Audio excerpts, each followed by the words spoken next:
Ok, estamos de volta com o programa Em Pauta aqui pela sua TV Canção Nova, conversando nessa noite sobre turbinação estética e o preço da vaidade, um assunto que nos faz realmente pensar. Se hoje se pensa muito menos, porque infelizmente acabamos ficando muito reféns daqueles que pensam por nós, por outro lado, então temos aí alguns prejuízos. E nesse tocante à questão da vaidade, do não só ficar mais belo, mais agradável, do ponto de vista saudável, mas aquilo que já se tornou quase que uma verdadeira doença em muitos casos. Há pessoas que já fizeram dezenas de operações porque não se conformam do jeito que se encontram atualmente.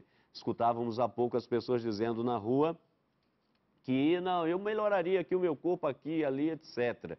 Mas só que por trás disso a gente tem percebido que há uma falta de sentido, como dizia o professor Douglas, há uma falta de algo além que o Frei Moço, do ponto de vista teológico, também diria.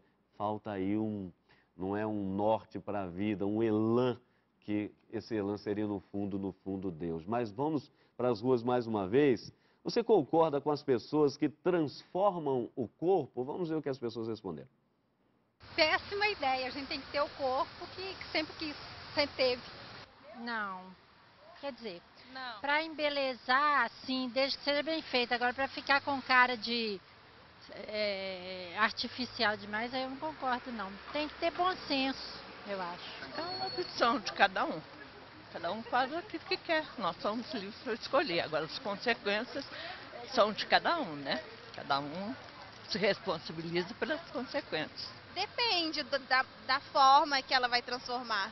Até certo ponto, sim. Depende da necessidade, né? Desde que ele seja também coerente. Coerente com a necessidade e não ultrapasse o limite. Não. Do meu ponto de vista, eu não concordo. Acho que cada um tem que ter o corpo que tem. Concordo. Depende da opinião de cada um. Tá certo. Aí, uns concordam, outros não. Porém, algumas coisas ficam assim bastante interessantes. Ou seja, hoje se verifica, por exemplo, o problema das consequências, como a gente falou ali no começo do programa, citando esse caso mais atual, onde o Brasil sofreu, especialmente as mulheres, sofreram com o arrebentamento dessa prótese de silicone, fez mal e muitas vão ter que voltar aos médicos e foram pelo menos em torno de 25 mil pessoas no nosso Brasil. Claro, 25 mil mulheres. Então você repara que não é uma coisa simples, é algo hoje que ganha repercussão nacional e internacional. Mas um detalhe interessante, Frei Moço, hoje não é só a mulher que busca o corpo perfeito, o silicone, a cirurgia estética puramente, não. Os homens também. Aliás, os homens estão fazendo cada vez mais cirurgias plásticas. Segundo os números aí, a procura cresceu só em 2010, 6% em 2011 em relação a 2010. E em 2011, em relação a esse ano que nos encontramos, 2012, em 2011 a procura foi de 15,16%. Normalmente os homens querendo melhorar ali o abdômen, não é? Redução das mamas, parece engraçado, mas o sujeito vai ficando velho, vai ficando meio flácido, barrigudo, então quer tirar também ali. Então a procura é generalizada, mas essa questão que foi mencionada, né, das consequências, eu tenho que estar muito atento. Então essa relação ética entre médico e paciente, o pensar mais sobre a questão da estética, se vale a pena ou se não vale, enfim.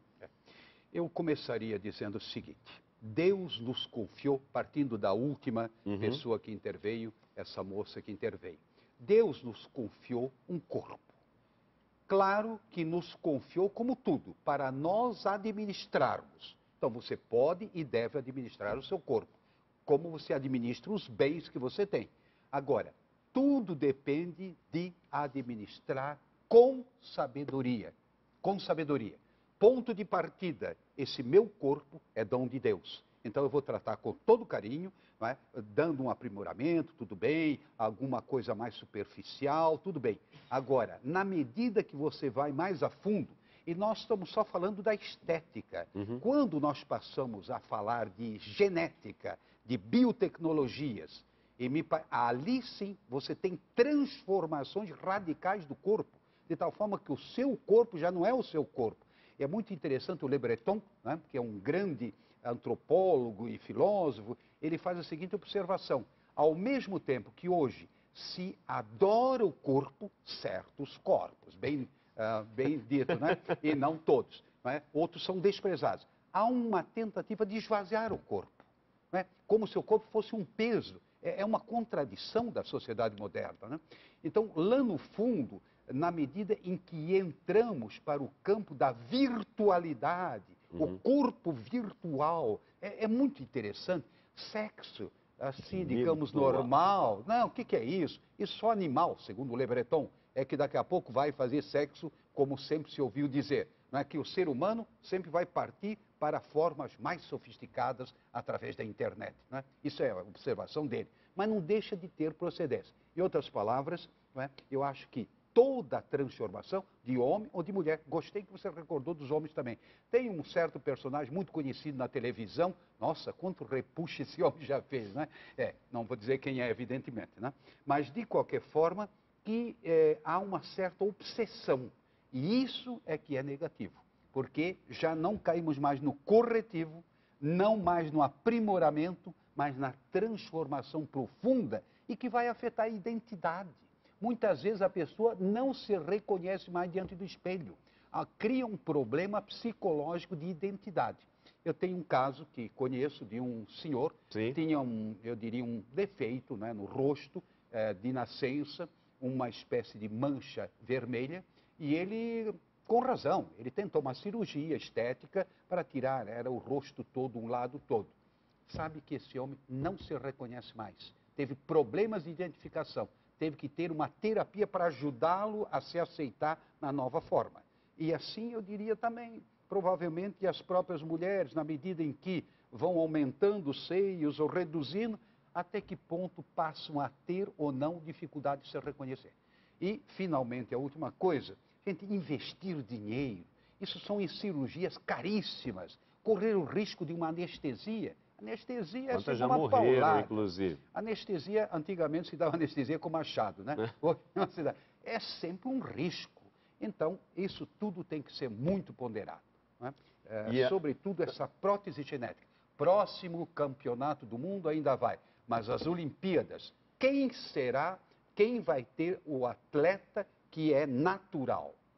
Ou seja, ele mesmo, ou é turbinado geneticamente? Porque esse é o risco. Já estamos lá, já estamos lá. Superatletas, né? Super-humanos. Super-atletas, exatamente. Pois é. Mas nesse tocante, o que nos faz pensar, por exemplo, numa certa responsabilidade dos que promovem tudo isso. E a gente até fica se perguntando, nesses casos, professor cotidiano, quem é que paga a conta?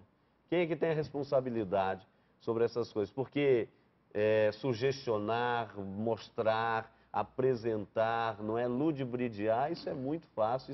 Isso acaba acontecendo. Mas, por outro lado, quem é que paga a conta diante desses estragos muitas vezes ocorridos? Né? O SUS, são as clínicas, o que é? Não é verdade? Isso nos faz pensar sobre isso. Sim, com certeza. Eu acho que a própria sociedade sofre e acaba pagando a conta, né? E as pessoas sofrem, as famílias, né? Eu acho que isso dá uma dimensão para a gente de pensar o que seria o critério, né? Quer dizer, então, muita gente que está nos assistindo pode estar pensando em fazer uma cirurgia plástica, ou reconstrutiva, ou estética, né? Enfim, qual que seria, eu estava pensando aqui em critérios mínimos para tentar a gente começar a pensar o que é razoável. Né? Eu pensei em 2 critérios. O primeiro é se aquela cirurgia, né, ou aquela série de cirurgias, né, a serem feitas, vai trazer um sofrimento injustificável para a própria pessoa e para os seus familiares. Quer dizer, então, a questão do sofrimento com um critério. Né? Quer dizer, então, sofrimento no sentido tanto sofrimento físico quanto psíquico, de angústia, de ansiedade.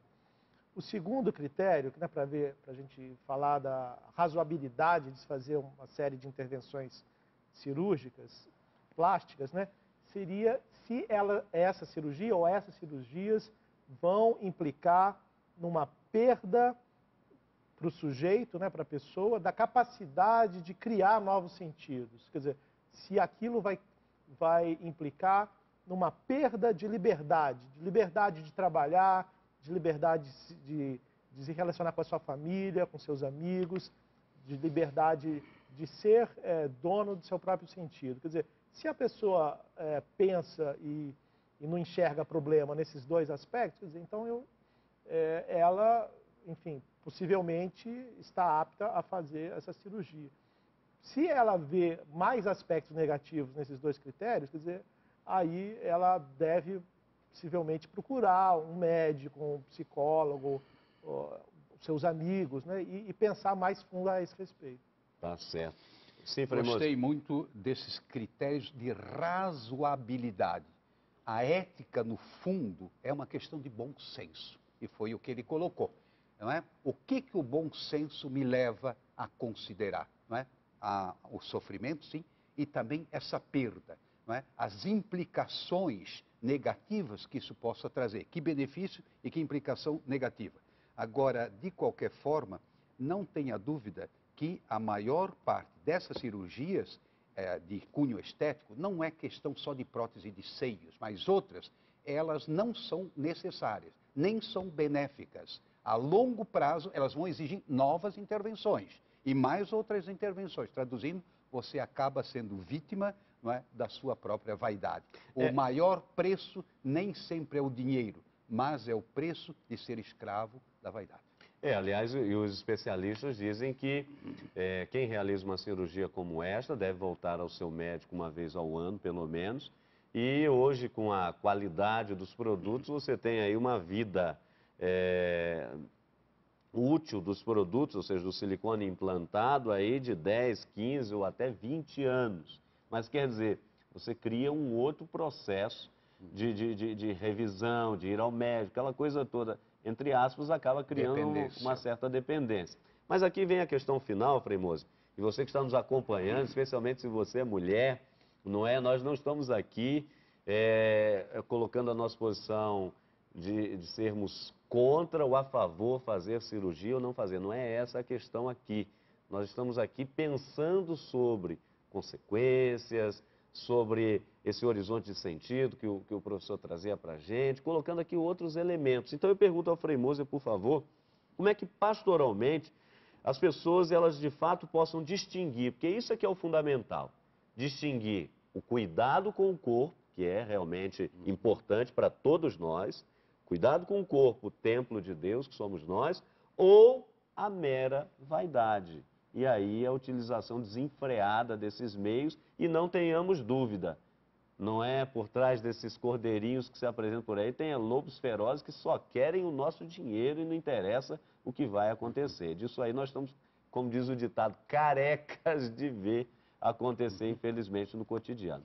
Eu acho que não dá para responder teoricamente. Tem que ver o histórico da pessoa, tem que ver as aspirações, os desejos, a sua área de atuação, não é? O que essa pessoa gosta de fazer, por exemplo, se dedicar à leitura, se dedicar a um trabalho manual, a arte ou coisa que valha. É todo um contexto que tem que ser ponderado. Agora, os dois elementos são indissociáveis. O cuidado do corpo partindo da pré-compreensão de que nós somos templos de Deus e que foi Deus que nos deu esse corpo.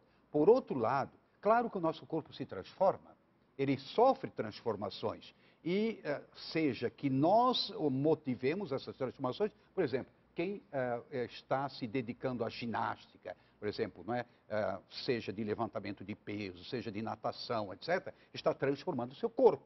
Mas está transformando, até certo ponto, se não exagerar, para melhor. Um atleta transforma o seu corpo. Se fala, inclusive, do Zico, que no tempo assim que começou a jogar futebol, era magrinho, umas pernas fininhas, e depois que atleta se tornou. Então, existe um trabalho de aprimoramento, mas existe um outro trabalho que não vai na linha do aprimoramento, vai na linha de satisfazer o próprio ego e, sobretudo, de atrair as atenções. Tá certo. Professor, uma mensagem, uma palavra final, por favor, para os amigos que nos acompanham, a partir dessa reflexão que nós estamos fazendo aqui. E obrigado pela sua participação. Obrigado pelo convite também. A minha palavra final é o seguinte, eu gostaria, né, de dizer para as pessoas, eu acho que as pessoas elas têm que acreditar que elas podem responder aos apelos que são dirigidos pela publicidade, responder com liberdade, não só responder aceitando isso, mas dizendo, por que não de outra maneira? Enfim, eu gostaria de colocar isso. Quer dizer, nós não somos tão, e nem podemos ser tão passivos diante daquilo que nos é imposto como um padrão ideal de corpo. Tá certo.